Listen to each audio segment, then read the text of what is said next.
الحمد لله وكفى وسلام على عباده الذين اصطفى أما بعد أعوذ بالله من الشيطان الرجيم بسم الله الرحمن الرحيم إنا نحن نزلنا الذكر وإنا له لحافظون سبحان ربك رب العزة عما يصفون وسلام على المرسلين والحمد لله رب العالمين اللهم صل على سيدنا محمد وعلى آل سيدنا محمد وبارك وسلم اللهم صل على سيدنا محمد وعلى آل سيدنا محمد وبارك وسلم اللهم صل على سيدنا محمد وعلى آل سيدنا محمد وبارك وسلم.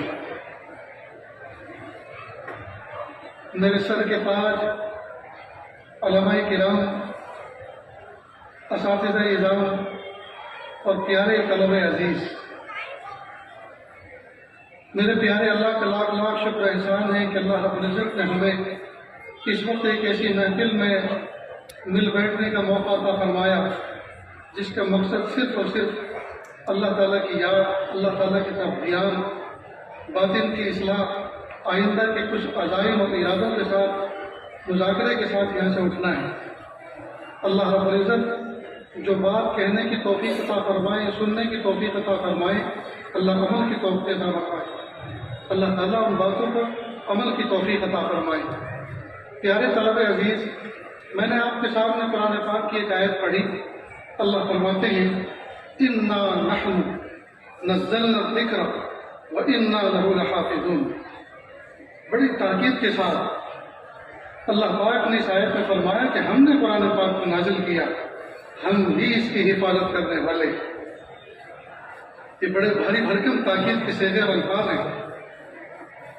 تو جب اللہ پاک نے اس پورے نظام کی حفاظت کا وعدہ کیا ہے تو ہمیں پھر دل چھوٹا کرنے کی کیا ضرورت ہے، پریشان ہونے کی کیا ضرورت ہے.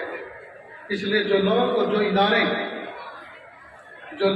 ادارے ان اداروں کو ختم کرنے، بند کرنے یا ان پر قدغن لگانے کی کوششیں کر رہے ہیں، مشورے کر رہے ہیں، باتیں کر رہے ہیں، وہ بیوقوفوں کی دنیا میں رہتے ہوں گے. اس لیے کہ جس نے حفاظت کا وعدہ جس ذات نے خود اس کا کیا ہے، بھلا اس پر کوئی کیسے پابندی لگا سکتا ہے. یہ عاجز دنیا کی حکومتوں کے سامنے بہت محبت سے کہتا ہے کہ جن اداروں کے ذمہ دار، جن اداروں میں پڑھنے پڑھانے والوں نے آپ کو اتنا فارغ کر رکھا ہے، نہ آپ سے پینسل کا مطالبہ ہے، نہ قلم کا مطالبہ ہے، نہ کاپی کا مطالبہ ہے، نہ تنخواہ کا مطالبہ ہے، نہ ڈریس کا مطالبہ ہے، نہ نوکریوں کا مطالبہ ہے. جی اتنے لاکھوں اور ہزاروں افراد نے آپ کو فارغ کر رکھا ہے، تو آپ کو تو ان کے پیر دھو کے پینا چاہیے، شکریہ ادا کرنا چاہیے. اگر یہ سارے کے سارے سڑکوں پہ آ جائیں اور اپنے حقوق کی آواز لگائیں کہ ہمیں یہ دو اور یہ دو، تو مصیبت کھڑی ہو جائے گی. اللہ پاک نے فرمایا ہم نے قرآن پاک کو نازل کیا، ہم ہی اس کی حفاظت کرنے والے ہیں. یہ عاجز اس موقع پر اپنے سبق کے طور پر ایک مثال پیش کیا کرتا ہے. فرض کریں کسی بچے کا والد سائیکل پر سفر کر کے کسی کمپنی اور فیکٹری میں روزانہ جاتا ہو، اور فیکٹری والے اس کی وقت کی پابندی اور اس کی محنت اور جستجو کو دیکھ کر خوش ہو جاتے ہوں، اور انہوں نے آپس میں یہ مشورہ کیا ہو کہ بھئی ہمیں اس آدمی کو کچھ انعام دینا چاہیے، اس لیے کہ جب سے یہ ہماری فیکٹری میں کام کر رہا ہے اس کی وفاداری سے ہم بڑے متاثر ہیں، اس کی کارکردگی سے ہم بڑے متاثر ہیں، اس کے زمانے قیام میں ہم نے بڑی ترقی کی ہے، ہمیں اس کا دل خوش کرنا چاہیے. اور وہ سب لوگ اس کو آفس میں بلائیں اور 1,00,000 روپے کا اس کو چیک دیں تو بندہ خوش ہوتا ہے. اور اس دن اس کو دوپہر کا کھانا بھی اچھا نہیں لگتا. پھر وہ پیڈل مار مار کے سائیکل چلا کر اپنے گھر آتا ہے اور بیوی کو کہتا ہے کہ دیکھو پیاری، میرے پیارے اللہ نے مجھے 1,00,000 روپے کا چیک دیا، میں نے اپنی زندگی میں کبھی ایک مشت 1,00,000 روپے نہیں دیکھے. اب میں کل اس کو بینک میں جمع کراؤں گا اور پرسوں اس کو کیش کراؤں گا. اور بہت سارے رمضان سے پہلے ارادے کو دل میں کر رکھے ہیں، اللہ تعالیٰ ان تمام کو پورا فرمائے. تو بیوی اس چیک کو ایک چھوٹے سے لفافے میں رکھتی ہے جس کی قیمت 4 آنے 8 آنے ہوتی ہے. پھر اس لفافے کو ایک پنی کی تھیلی میں لپیٹتی ہے جس کی قیمت روپیے 2 روپیے ہوتی ہے، پھر اس کو ہینڈ پرس میں رکھتی ہے اور اس پرس کو الماری میں رکھ کر تالا لگا کر چابی کی حفاظت دل و جان سے کرتی ہے۔ تو دیکھو اصل تو اس کو کس کی حفاظت کرنا ہے؟ 1 لاکھ روپے کے چیک کی، لیکن 1 لاکھ روپے کے چیک کے ساتھ اس لفافے کی بھی حفاظت ہو رہی ہے جس کی قیمت 4 آنے 18 ہے، اور اس پلاسٹک کی پنی کی بھی حفاظت ہو رہی ہے جس کی قیمت مشکل سے روپیہ 2 روپیے ہے، اور اس ہینڈ پرس کی بھی حفاظت ہو رہی ہے جو 200 روپیے کا ہے۔ کس کے طفیل؟ 1 لاکھ روپے کے چیک کے طفیل۔ تو اللہ تعالیٰ نے اصل تو وعدہ فرمایا ہے، ہم نے قرآن پاک کو نازل کیا، ہم ہی اس کی حفاظت کرنے والے ہیں، لیکن دنیا دارالاسباب ہے، یہاں اللہ پاک نے قرآن پاک کی حفاظت کے لیے حافظوں کے سینے کو سبب کے طور پر قبول فرمایا۔ تو اللہ رب العزت قرآن پاک کے ساتھ ساتھ اس کی سینے کی بھی حفاظت کرتے ہیں، اور وہ سینہ جس جسم کا جزو ہے اللہ جسم کی بھی حفاظت کرتے ہیں، وہ جسم جس خاندان میں گھر میں رہتا ہے اللہ اس گھر کی بھی حفاظت کرتے ہیں قرآن پاک کے ذکر۔ تو اگر ہم یہ چاہتے ہیں کہ ہماری عزت آبرو کی حفاظت ہو، ہمارے گھر بار کی حفاظت ہو، ہمارے کاروبار کی حفاظت ہو، ہمیں چاہیے کہ قرآن پاک کی حفاظت کا جو نظام چل رہا ہے ہم اپنا تعاون اس نظام سے وابستہ کریں، اپنا نام اس نظام کی حفاظت میں اور اس کے آگے بڑھانے میں شامل کریں، اور قرآن پاک کو اپنے سینوں میں محفوظ کرنا شروع کریں۔ اللہ تعالیٰ قرآن پاک کے ساتھ ساتھ اللہ تعالیٰ ہمارے ظاہری وجود کی بھی حفاظت فرمائیں گے۔ نیز پیارے طلبہ عزیز، آپ سے زیادہ خوبصورت، آپ سے زیادہ ذہین، آپ سے زیادہ سمجھدار بچوں سے دنیا بھری پڑی ہے، لیکن کلام الہی کی حفاظت کے لیے، کلام الہی کی حفاظت کے لیے اللہ پاک نے ان بچوں کا انتخاب نہیں کیا جو آپ سے زیادہ خوبصورت، آپ سے زیادہ ذہین اور آپ سے زیادہ مالداروں کے بیٹے ہیں، بلکہ اللہ پاک نے آپ کا انتخاب کیا۔ آپ اللہ تعالیٰ کے اس انتخاب کو رد نہ کریں، اپنی بدعملی کی وجہ سے اس کو ضائع نہ کریں، اس انتخاب کو سنبھال کے رکھیں۔ آپ کا جو سلیکشن ہوا، آپ کا جو انتخاب ہوا، آپ کا جو اجتماع ہوا، اس کی قدر کریں اور اللہ کا شکر ادا کریں۔ اور جب آپ نے 7 سال 10 سال کا قیمتی زندگی کا عرصہ ان اداروں کی چہار دیواری میں اساتذہ کرام کے سامنے بیٹھ کر گزار دیا، اب اس کا حق وفاداری تو یہی ہے کہ بقیہ زندگی کا حصہ بھی اسی کی خدمت میں گزار دیا جائے۔ عام طور پر دیکھا گیا 10 سال بچوں کو گزرتے ہیں، ان سے پوچھو آپ کا ارادہ کیا ہے، وہ کہتے ہیں جی ابھی سوچا نہیں۔ 10 سال گزرنے کے بعد ابھی تک سوچا نہیں ہمیں کرنا کیا ہے، یہ انتہائی غفلت کی بات ہے۔ طے کر لیں کہ جس علم کے حصول کے لیے، جس راستے پر چلنے کے لیے اللہ پاک نے منتخب فرمایا، اسی کی اشاعت میں زندگی کھپانی۔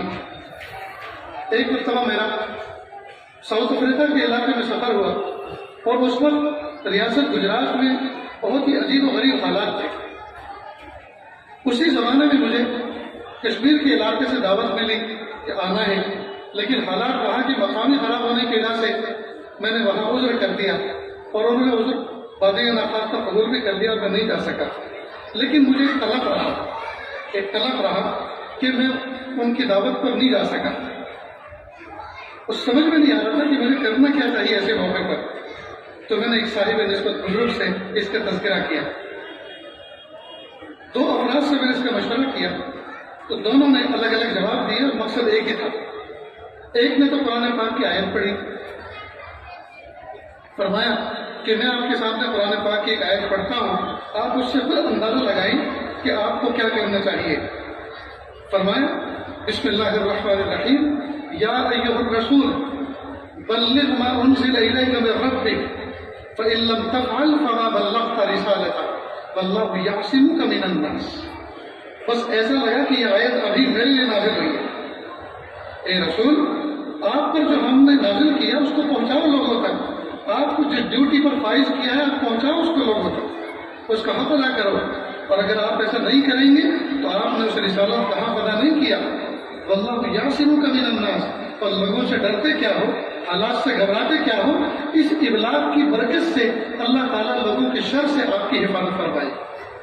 معلوم ہوا ابلاغ میں صیانت اور حفاظت ہے، اور ترک ابلاغ میں مصیبت ہے۔ ہم لوگ ترک ابلاغ اپنی حفاظت سمجھتے ہیں، حالانکہ ابلاغ میں ہی فرق ہے۔ اس لیے اس کے بعد جب میں نے اس آیت کو پڑھا اور سنا اور سمجھا، سوچا سریا ستارے پہ بھی اگر کوئی شخص بلائے گا تو میں جانے کے لیے تیار ہوں۔ اللہ اکبر۔ پھر ایک دوسرے بزرگ سے اس کا تذکرہ کیا تو انہوں نے فرمایا کہ کیوں نہیں جانا چاہیے، ضرور جانا چاہیے۔ آپ اس بات کا اگر انتظار کریں کہ حالات ٹھیک ہو جائیں گے تب ہم سفر کریں گے، تب ہم دین کا کام کریں گے، تب دین کی اشاعت کریں گے، تو حالات تو قیامت تک ٹھیک ہونے والے نہیں۔ اللہ پاک نے یہی حالات ہمیں کام کرنے کے لیے دیے ہیں، لہٰذا انہی حالات میں اللہ تعالیٰ سے دعا کر کے اسباب اختیار کر کے قدم آگے بڑھانا چاہیے۔ ورنہ اگر اس بات کا انتظار کریں گے حالات ٹھیک ہوں گے تو ہم کام کریں گے، تو حالات تو آئے دن، ہر آنے والے دن میں گزرے ہوئے دن سے زیادہ حالات خراب ہونے والے ہیں۔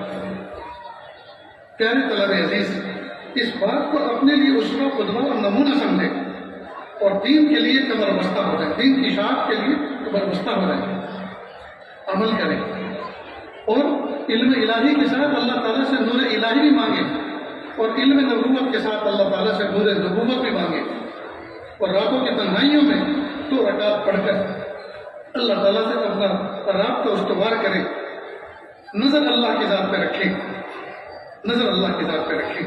پیارے طلبہ عزیز، آپ لوگ فارغ ہونے والے ہیں، بہت سے بچے حفظ کی تکمیل کیے ہوئے، بہت سے بچے اس سال فارغ ہونے والے ہیں اور امت آپ کا انتظار کر رہی ہے۔ اگرچہ آپ کی جیب کی تلاشی لی جائے تو شاید پھوٹی کوڑی نہ ملے، لیکن آپ فکر نہ کریں، وہ دن دور نہیں، دنیا کی نعمتوں سے بھرے ہوئے دسترخوان آپ کا انتظار کر رہے ہیں۔ آپ صاحب نسبت تو بنے، صاحب تقویٰ تو بنے، صاحب عمل تو بنے، جہاں جاؤ گے وہ چیزیں شاعر اللہ بن جائیں گی۔ جس کرسی پہ بیٹھو گے لوگ نشانی بنا کر اس کو سنبھال کر رکھیں گے۔ حضرت قاری صاحب آئے تھے، حضرت عالم صاحب تشریف لائے تھے، اس کرسی پہ بیٹھے تھے، اس چارپے کا آرام کیا تھا، اس گوشے کے اندر آرام کیا تھا، اس گاڑی میں بیٹھے تھے۔ اس کو بیچنا پسند نہیں کریں گے، اپنے سے جدا کرنا پسند نہیں کریں گے۔ کیوں؟ اس لیے کہ آپ کی نسبت اس کے ساتھ جڑ چکی ہو۔ اللہ تعالیٰ آپ کو صاحب نسبت بنائے اور شوٹ والے اور بوٹ والوں کو دیکھ کر رال نہ ٹپکائے۔ ساتوں زمین اور ساتوں آسمان سے بھری بھرکم کلام الہی اللہ پاک نے آپ کے سینوں میں محفوظ کیا۔ آج اس بے گزرے دور کے اندر بھی جب دنیا والوں کی فیکٹری اور کارخانوں میں اور بزنس میں کرائسس آتے ہیں، اپ ڈاؤن ہوتا ہے، تو وہ گھبرائے ہوئے اگر کسی کو فون کرتے ہیں تو وہ آپ ہی میں سے کوئی ہوتا ہے۔ حضرت دعا کر دیجیے اللہ تعالیٰ حالات پر رحم فرمائے، حضرت دعا کر دیجیے ہم ان حالات سے نکل جائیں۔ تو وہ تو آپ سے اتنی توقع رکھتے ہیں اور آپ ان کی جیبوں پہ نظر رکھیں، یہ تو بالکل الٹا معاملہ ہے۔ تو کسی کی کار اور بہار پر رال نہ ٹپکائیں، کسی کی بنگلوں اور کاروں اور بہاروں کو دیکھ کر رال نہ ٹپکائیں، بلکہ ہم بھی خدا رکھتے ہیں، یہ کیفیت ہونی چاہیے۔ ہم بھی خدا رکھتے ہیں، یہ کیفیت ہونی چاہیے۔ اور رات کے آخری پہر اللہ تعالیٰ سے ایک ربط خفی، ایک خاص تعلق اللہ تعالیٰ سے قائم کر لیں۔ جو راتوں کو تو آنسو بہاتے ہیں اللہ کے سامنے، وہ دن میں کبھی غمگین نہیں ہوا کرتے، وہ مسکراتے رہتے۔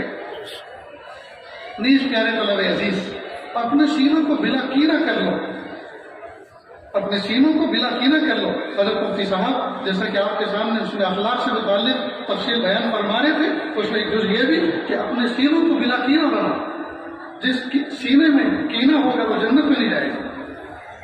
ہم اللہ کے محبوب صلی اللہ علیہ وسلم کی ظاہری سنتوں کی اتباع تو کرتے ہیں مقدور پر، سر پہ امامہ باندھیں گے، سرما لگائیں گے، خوشبو لگائیں گے، سفید لباس پہنیں گے، یہ تو ظاہری وہ سنتیں ہیں جن کو لوگ دیکھ کر تھوڑی بہا بھی کر لیتے ہیں۔ لیکن ایک سنت محبوب صلی اللہ علیہ وسلم کی وہ ہے کہ جو ہم تمام سے نظر انداز ہو رہی ہے، اور وہ یہ کہ محبوب کا سینہ بلا کینہ تھا۔ ہم اس سنت کی اتباع کیوں نہیں کرتے؟ اس کا ارادہ کریں، پھر دیکھیے اللہ تعالیٰ کیا لطف زندگی عطا فرماتے ہیں۔ نیز عوام میں کام کرنے کا جذبہ بھی پیدا کریں اور وہ اخلاق بھی سیکھیں اپنے بڑوں سے، کتابوں کو پڑھیں، ملیں کہ مجھے عوام الناس میں یا مسجد کی خطابت کے دوران عوام سے کس طرح کا برتاؤ کرنا ہے، کس طرح سے ان سے بہیو کرنا ہے، تاکہ میں ان کے دلوں کے اندر اتر کے کام کر سکوں۔ اس کی ایک بنیادی بات یہ بھی ہے، ہم نے اپنے بڑوں سے سیکھا کہ کسی کو کھلا کے اس کو اپنا بناؤ اور کسی کا کھا کے اس کو اپنا بناؤ۔ ایک نوجوان بچہ ہے، ابھی کماتا نہیں ہے، دنیا میں کوئی تعلیم پڑھتا ہے، اس کو بلاؤ ارے پیارے ہمارا دل ترستا ہے، آنکھیں ترستی ہیں تمہیں دیکھنے کے لیے، آؤ ادھر آؤ، ساتھ بیٹھاؤ، اس کو چائے پلاؤ، جی اس کا اکرام کرو، کبھی 5-10 روپے کا قلم اس کو ہدیے میں دو، کبھی کوئی عطر کی شیشی ہدیے میں دو، کبھی کوئی ڈائری ہدیے میں دو، جی اتنا اس کا اکرام کرو کہ اس کے دل میں یہ جگہ بن جائے کہ حضرت امام صاحب کو، حضرت قاری صاحب کو مجھ سے اتنی محبت ہے، مجھے بلا بلا کے چائے پلا دے۔ اور جن کو اللہ پاک نے کچھ فراوانی دی ہے ان سے محبت کرو، شکوہ کرو، جناب اتنے بخیل ہو گئے ہیں، ہم آپ کی چائے پینے کو ترس رہے ہیں اور آپ چائے نہیں پلاتے۔ ارے حضرت کیا بات کہہ دی، میں تو ترستا ہوں آپ کو کہ آپ میرے گھر پہ تشریف لائے چائے پیے۔ نہ آپ اس کی چائے کے محتاج ہیں، نہ اس نوجوان بچے کے محتاج ہیں، اصل تو ان دونوں کو اپنے قریب کر کے اللہ سے قریب کرنا ہے، دین کے قریب کرنا ہے، یہ ہے کام کرنے کا طریقہ۔ جس بستی میں آپ جائیں وہاں دوڑ پھاڑ نہ کریں، کچھ لوگوں کو قریب کر لیں، کچھ لوگوں کے قریب ہو جائیں، کچھ لوگوں سے دور ہو جائیں اور آپ ایک فرقہ جنم دے دیں اور آپ نفرت کی دیوار کھڑی کر دیں۔ نہیں، ایسا ہرگز نہ کریں، آپ پردیسی ہیں، آپ اس جگہ کو چھوڑ دیں کر بھائی اختلاف اور آپ کے وجود سے، اس لیے کہ ان کو آپ جیسے بہت مل جائیں گے، لیکن اگر امت پھٹ گئی اور امت میں نفرت ہو گئی تو ان کو جوڑنے والا کوئی نہیں ملے گا۔ حسن تدبیر کے ساتھ، حسن اخلاق کے ساتھ، سب کے ساتھ تعلق رکھیں۔ ہر آدمی کو یہ لگے کہ امام صاحب مجھ سے محبت کرتے ہیں، قاری صاحب مجھ سے محبت کرتے ہیں، مجھ سے جتنی محبت کرتے ہیں کسی سے نہیں کرتے، ہر ایک کو ایسا لگنا چاہیے، اس لیے کہ آپ کا برتاؤ، آپ کا تعلق اس طرح ہونا چاہیے، محبتوں سے کام کریں، نہیں اپنا تعلق کسی صاحب نسبت سے قائم کریں، اپنا تعلق کسی صاحب نسبت بزرگ سے قائم کریں۔ یاد رکھیں جو کسی سے تعلق نہیں رکھتا وہ شیطان سے تعلق رکھتا ہے، وہ شیطان کا مرید بن جاتا ہے۔ حضرت قاری امیر حسین صاحب رحمۃ اللہ علیہ فرمایا کرتے تھے، نہ ہم استاد کی مانتے ہیں، نہ شیخ کی مانتے ہیں، نہ ماں کی مانتے ہیں، نہ باپ کی مانتے ہیں، مانتے ہیں تو اپنے نفس کی مانتے ہیں، جو سب سے بڑا دشمن۔ اپنے آپ کو کسی کے حوالے کر دیں، اور جب حوالے کر دیں گے آپ کے اندر جرأت ایمانی پیدا ہوگی، جو آپ نے سیکھا ہے، پڑھا ہے، اس پر عمل کرنے کا حوصلہ پیدا ہوگا۔ ایک واقعہ میں آپ کے سامنے پیش کرتا ہوں، سنیں اور دل کے کانوں سے سنیں۔ میرا اصل وطن ہے دورالا، ضلع میرٹھ کے اندر۔ بچپن ہی میں چھوٹی سی عمر میں چلا گیا تھا گجرات، وہیں پڑھا اور اسی کو پھر وطن بنا لیا، لیکن اپنے وطن کو بھولا نہیں ہوں۔ ہر انگریزی مہینے کی پہلی جمعرات، جمعہ اور ہفتہ 3 دن کے لیے میرٹھ کے قریب میں ایک گاؤں ہے جانی بزرگ، وہاں میں نے ایک رہائش بنائی ہے، وہاں آتا ہوں۔ تو دورالے کے اندر ایک منشی نور الحسن تھے، میرے بچپن کے استاد، منشی تھے، نہ قاری تھے سند یافتہ، نہ عالم تھے، نہ مفتی تھے، ایک عام منشی تھے، لیکن انہوں نے کسی پانی پتی قاری صاحب سے اپنا قرآن پاک صحیح کیا تھا، لہٰذا انہوں نے منشی پیشہ ہونے کے باوجود انہوں نے اب زندگی وقف کر دی تھی قرآن پاک کی تصحیح کے لیے، اور معصوم بچوں کو مکتب میں پڑھاتے تھے اور قرآن پاک ان کا درست کرتے تھے، پانی پتی لہجے میں قرآن پاک پڑھایا کرتے تھے۔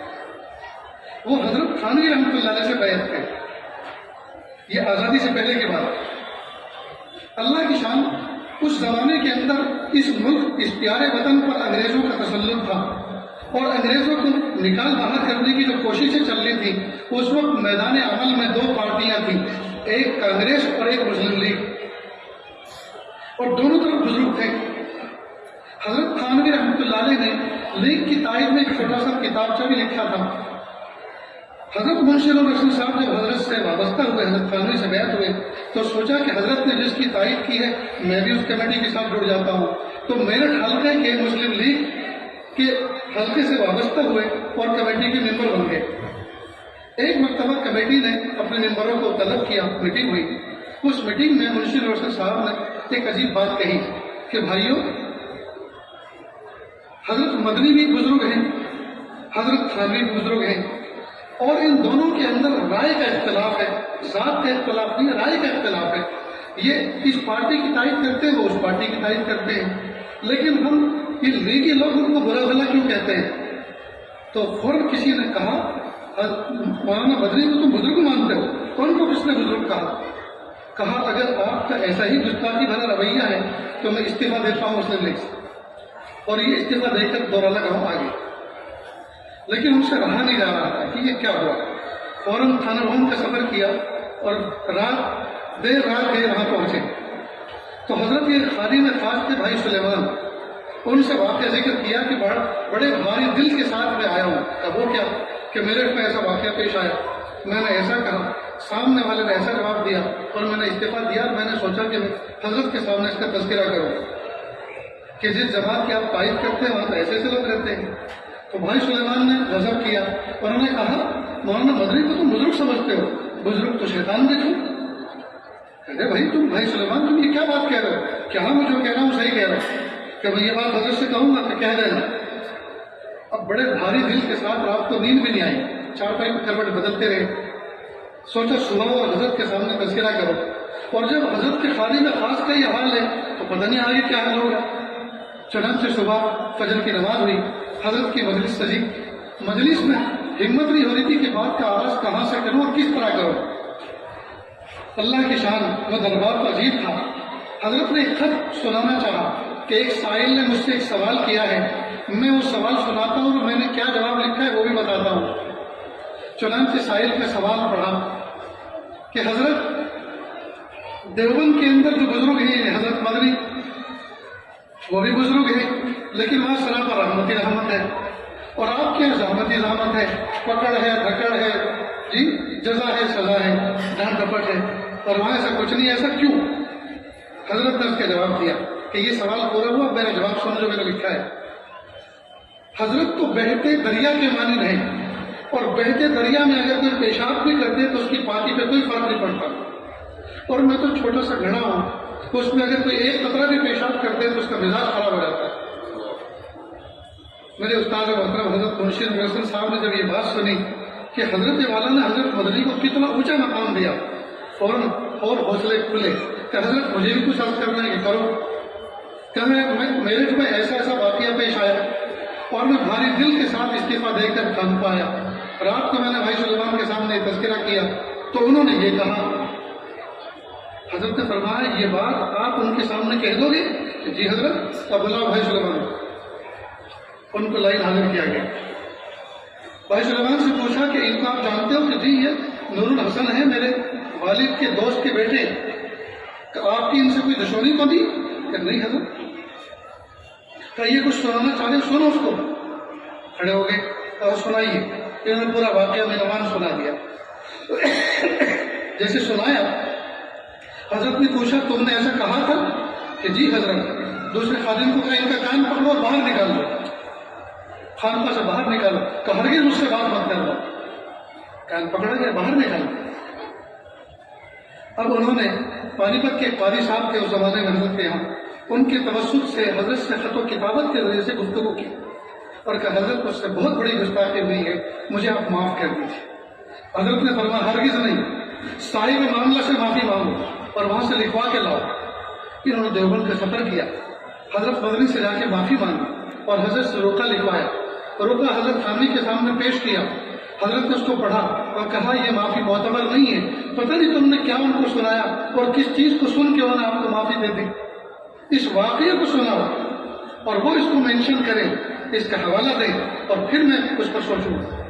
پھر گئے 2 بار اور پھر پورا واقعہ سنا کہ حضرت اس واقعے کا حوالہ آپ دے دیجیے اور اس پر میری معافی فرمائے. حضرت بدی رحمۃ اللہ نے سنا اور کہا حضرت یہ واقعہ انہوں نے ذکر کیا, میں نے ان کو دل سے معاف کر دیا, آپ نے معاف کر دیا. پھر آئے اور حضرت کے سامنے وہ پیش کیا کہ میں نے معاف تو کر دیا لیکن میری طبیعت ذرا منفعل ہے, ابھی گفتگو کی اجازت نہیں ہے, گفتگو کی اجازت بعد میں دی. پیارے طلب عزیز, یہ تھے ہمارے اسلاف, یہ تھے ان سے وابستہ خوشاچی اور ان کے زیر تربیت مکاتب میں پڑھانے والے منشی نور الحسن. یہ جرأت کب پیدا ہوتی ہے؟ یہ جرأت اس وقت پیدا ہوتی ہے جب بندہ کسی کے قدموں میں اپنے آپ کو وابستہ کر دے اور ان سے اپنے باطن کی اصلاح کرے. تو جو کچھ اللہ پاک نے علم عطا فرمایا ہے پھر اللہ تعالیٰ اس پر عمل کی توفیق عطا فرماتے ہیں, جرأت ایمانی عطا فرماتے ہیں. پیارے طلبہ عزیز, اپنے آپ کو کسی سے وابستہ کرو, دین کی خدمت کے لیے اپنے آپ کو فارغ کرو. مدارس عربیہ سے ہر سال سالانہ کے اختتام پر ہزاروں بچے فارغ ہوتے ہیں, لیکن متوسط کتابیں پڑھانے کے لیے اگر ادارے میں کسی استاد کی ضرورت ہے تو ڈھونڈنے سے بھی نہیں ملتا. یہ سب غائب کہاں ہو جاتے ہیں؟ کون کھا جاتا ہے اس کو؟ زمین کھا جاتی ہے یا آسمان نکل جاتا ہے؟ وجہ اس کی یہ ہے کہ عالم بعمل نہیں بننے, فارغ ہونے کے بعد فوراً اس بات کی جستجو رہتی ہے کہ ہمیں کوئی خدمت کا موقع مل جائے. اور پتہ ہے اپنے استادوں سے کیا دعا کرواتے ہیں؟ حضرت دعا کر دیجیے کوئی اچھی سی جگہ مل جائے. اچھی سی کا مطلب یہ ہے کہ تنخواہ بھی اچھی ہو, رہائش بھی اچھی ہو, کام زیادہ نہ ہو. کام زیادہ ہو اس کا مطلب ہے اچھی سی کا مطلب یہ. اور کئی مرتبہ لندن, امریکہ, افریقہ جاتے ہیں بہت سے بچے, خیر اس علاقے کے تو بچے ملتے ہیں ان سے مسابقہ نہیں پڑتا, گجرات کے بچے, اور کبھی آتے ہیں وطن تو کہتے ہیں وہاں بہت ضرورت ہے. میں نے کہا ہندوستان کی ضرورت پوری ہو گئی, یہاں کی جھگی جھوپڑیوں کی ضرورت پوری ہو گئی. اور یہ جو آپ نے کہا بہت ضرورت ہے, یہ تو بتا دو کہ ضرورت کس کو کس کی ہے. آپ کو ان کی ہے یا ان کو آپ کی ہے؟ میں نے کہا پیارے طلب عزیز, بنی بنائی جگہ میں بیٹھنے کے لیے تو ہر کوئی تیار ہوتا ہے. کمال تو یہ ہے کہ ہم جگہ تیار کریں. ہمارے اسلاف, ہمارے قابل مشاہد جہاں جاتے تھے ہاتھ پیر توڑ کے پڑ جاتے تھے. غالب پور کھتولی کے قریب میں میری ننیال ہے اور وہی میری سسرال بھی ہے. وہاں ایک قاری صاحب ہوا کرتے تھے, انتقال فرما گئے. جب کافی ضعیف ہو گئے آخری عمر میں, تو فجر میں خاص طور سے جب راتیں چھوٹی ہوتی ہیں, مچھر کے کاٹنے کی وجہ سے نیند بھی پوری نہیں ہو پاتی, فجر میں ان کی آنکھ دیر سے کھلتی تھی. اور کئی مرتبہ مسجد میں پہنچتے تھے, ضعیف تھے, بوڑھے تھے, وضو میں بھی تاخیر ہوتی تھی. کئی مرتبہ ایسا بھی ہوا کہ اللہ لوگوں کو کہا بھی جلدی سے آپ ہی نماز پڑھ لو, کہیں ایسا نہ ہو کہ میں فارغ ہو کر وضو سے وہاں تک آؤں, وہاں سورج طلوع ہو چکا. تو لوگوں نے بہت برا مانا اور لوگوں نے کہا کہ اب تو یہ بڈھا بیل ہو چکا, اب اس کی ضرورت نہیں ہے, یہاں سے نکالو. تو شدہ یہ بات ان کے کانوں تک پہنچی کہ لوگوں نے یہ مشورہ کر لیا کہ اب میری ضرورت نہیں ہے, مجھے یہاں سے نکال دیا جائے. تو بڑے آبدہ ہو کر ہمارے دل کے ساتھ انہوں نے بات کہی, اے لوگوں دیکھو, آپ مجھے اگر نکالنا چاہو تو آپ کے نکالنے سے میں نکل جاؤں یہ تو مجھ سے نہیں ہو سکتا. میرے اساتذہ نے مجھے اس بستی میں بھیجا ہے, اگر میں یہاں سے نکل کر چلا جاؤں تو میں قیامت کے دن کل ان کو کیا منہ دکھاؤں گا کہ جس جگہ ہم نے بھیجا تھا چھوڑ کے چلا ہے آخری عمر میں. اس لیے اگر تم مجھے لاٹھی ڈنڈوں سے مار دو, شہید کر دو, تو میں آپ کے کندھوں پہ تو بیٹھ کے جا سکتا ہوں, لیکن اپنے قدموں سے چل کر اس بستی کو میں نہیں چھوڑ سکتا. جب انہوں نے درد بھرے انداز سے یہ بات کہی تو سارے گاؤں والے رونے لگے اور کہا حضرت نہیں, جس نے بھی آپ کو یہ بات کہی غلط کہی, ہم آخری دم تک آپ کی ابتدا میں نمازیں پڑھیں گے اور آپ ہماری ہی بستی میں رہو گے, یہی دفن ہو. اسی سے ملتا جلتا ایک واقعہ اور سنیں. دیوبند کے قریب میں ایک بستی ہے سانپلا. میرے ایک مرحوم مربی استاد نے یہ بات بچپن میں سنائی تھی, مجھے وہ یاد ہے. سانپلا میں اس زمانے کے اندر دارالعلوم دیوبند کا غلے کا چندہ ہوا کرتا تھا, بوریاں پہنچ جاتی تھی اور غلہ وصول کیا جاتا تھا. وہاں کسی نے یہ بات کہہ دی کہ تم کہاں غلہ طلبہ کے پاس بھیجتے ہو, یہ تو کھا پی کے مسٹنڈے ہو رہے, کھاتے بعد یہ پڑھتے پڑھتے کچھ نہیں ہے, کھا پی کے جو ہے یہ ڈنڈ بیٹھے لگاتے, یہ تو اپنا صحت بنا رہے. اب دیہاتی لوگ تھے, موٹی ذہن موٹی عقل, سمجھ گئے بات. تو جب وصول کرنے کے لیے, بوری لینے کے لیے تعلق کے سفارہ گئے تو انہوں نے کہا کوئی چندہ اور لے جاؤ, بوری لے جاؤ اپنے. کہا کیوں؟ کہا تم لوگ کچھ پڑھتے پڑھاتے, میں نے کچھ نہیں کرتے, بس ایسی موج مستیاں کرتے ہو. ہے وہ آئے اور بڑوں سے ذکر کیا تو بڑے سر جوڑ کے بیٹھے, کہ بھائی ان کی مرضی, مالک ہو اپنے مال کے, اللہ تعالیٰ کوئی اور اسباب بنائیں گے, کوئی ضروری تو نہیں ہے کہ انہیں غلے سے تعلق چلے گا. کوئی بات نہیں, ان کی مرضی, نہ دینا چاہے تو نہ دیں, دینا چاہیں گے تو ان کا فائدہ ہوگا. کچھ بزرگوں نے کہا کہ ٹھیک ہے ان کی مرضی ہے, مالک اپنے مال کے, لیکن یہ جو بدگمانی ان کے ذہن میں بیٹھی ہے اس کی ہم کوشش تو کریں دور کرنے کی. بہت اچھا بات طے ہو گئی. وہاں خبر کی گئی کہ ہم لوگ دارالعلوم سے کچھ اساتذہ علماء آ رہے ہیں اور آپ کے یہاں پہ بیان کریں گے, تو سب جڑنے کی فضا بنائیں. اچھا, یہ عوام میں بڑے عجیب ہوتے ہیں. ویسے تو مولویوں کی خوب غیبت کرتے ہیں اور برائیاں کرتے ہیں, لیکن برائی کرنے والے کے یہاں اگر کوئی مولوی پہنچ جائے تو وہ بھی مرغے بکرے سے کام نہیں کھلاتا, اور اس سے پوچھو بھائی تم تو کل برائی کر رہے تھے, تو کیا کرو, جی نہیں مانتا. بھلا ایسا کیسے ہو سکتا ہے کہ ہم اس کو صرف دال کھلا کے بھیجیں, تو مرغ بھی تم ہی کھلاتے ہو اور برائی بھی تم ہی کرتے ہو, اس سے کیسے نپٹا جائے. خیر, اب ہمارے اکابر مشائخ اس گاؤں میں پہنچے, لوگوں کو جمع کیا. اب ہمارے بزرگوں کے الوان ہوتے ہیں. ایک بزرگ بیٹھے بلکہ کھڑے ہوئے اور کہا, اے لوگوں, اے سانپلا والوں, سن لو, کیا مدینہ منورہ میں بھی تمہیں غلہ بھیجتے تھے؟ صحابہ کرام تمہارے اناج کی روٹی کھا کے دین پھیلاتے تھے. مبارک ہو تم کو تمہارا غلہ, ہمیں کوئی ضرورت نہیں ہے، اللہ بہت بڑا ہے، اللہ کے خزانے بہت بڑے۔ توکل پر زبردست بیان کیا۔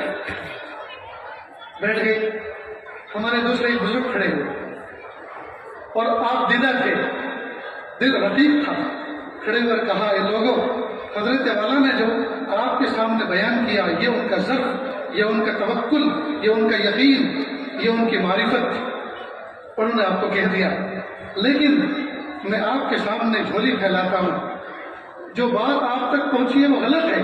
آپ کسی وقت عالم میں آ کر دیکھو، آپ کو کسی نہ کسی گوشے میں، بلکہ مسجد کے ہر گوشے میں، جی سہدری میں، آپ کو بچے میں رات کے ہر وقت پڑھتے ہوئے نظر آئیں گے۔ آپ کا بھیجا ہوا غلہ جو جاتا ہے وہ ضائع نہیں ہوتا، بچے کھاتے ہیں، پڑھتے ہیں، محنت کرتے ہیں اور دین کو پھیلاتے ہیں، آپ کو اس کا اجر ملے گا۔ اس لیے اللہ کے واسطے جو آپ نے فیصلہ کیا اس پر نظر ثانی کرو۔ اور اس درد کے ساتھ بیان کیا کہ وہ خود بھی رو رہے تھے، پورا مجمع رو رہا تھا۔ اور اس کے بعد اختتام بیان پر کہا حضرت بوریاں آپ چھوڑ جاؤ، بوریاں آپ لے کے جایا کرتے تھے، آپ کی بات ہم خود پہنچائیں گے۔ تو دیکھو ہمارے اکابر مشائخ میں الوان تھے، انداز تھے، پتہ نہیں آپ میں کون سا لون ہوگا، کون سی طبیعت آپ کی ہوگی۔ آپ اپنی صلاحیتوں کو اجاگر کریں اور اللہ تعالیٰ سے مانگیں، اللہ جس کام کے لیے آپ نے مجھے پیدا فرمایا اللہ اس کے لیے میرے لیے راستے کشادہ کر دیجیے، میرے لیے راستے کھول دیجیے۔ پیارے بچوں، زندگی کا قیمتی وقفہ 7 سال 10 سال کا کوئی معمولی عرصہ نہیں ہے یہ۔ اتنا عرصہ آپ نے مدرسے کی چہار دیواری میں گزارا ہے، اور چہار دیواری میں گزارنے کے بعد اب قوم آپ کا انتظار کر رہی ہے، امت آپ کا انتظار کر رہی ہے۔ آپ ان کو بہترین قرآن سنائیں، بہترین قرآن پڑھائیں، آپ ان کو اللہ کے محبوب صلی اللہ علیہ وسلم کی ارشادات سنائیں، جی، اور درد کے ساتھ سنائیں، اخلاص کے ساتھ کام کریں۔ خدا کی قسم اللہ تعالیٰ نے آپ کا رزق تو لکھ دیا ہے، وَمَا مِن دَابَّةٍ فِي الْأَرْضِ إِلَّا عَلَى اللَّهِ رِزْقُهَا يَعْلَمُ مُسْتَقَرَّهَا وَمُسْتَوْدَاهَا كُلٌّ فِي كِتَابٍ مُبِينٍ۔ وہ تو لکھا جا چکا ہے، وہ تو فیصلہ ہو چکا ہے، جس کا فیصلہ ہو چکا ہے اس کے بارے میں ہم متفکر نہ ہوں، اس کے بارے میں ہم متفکر نہ ہوں۔ اللہ انتظام کرنے والے، آپ وہ کام کریں جو آپ کے اختیار میں ہے، اللہ وہ کریں گے جو اللہ کے اختیار میں، اللہ وہ کریں گے جو اللہ اس کے اختیار میں۔ بلکہ میں اپنے ہم ازروں کے اور طلبہ عزیز پہ ایک بات کہتا ہوں، سنے اور دل کے کانوں سے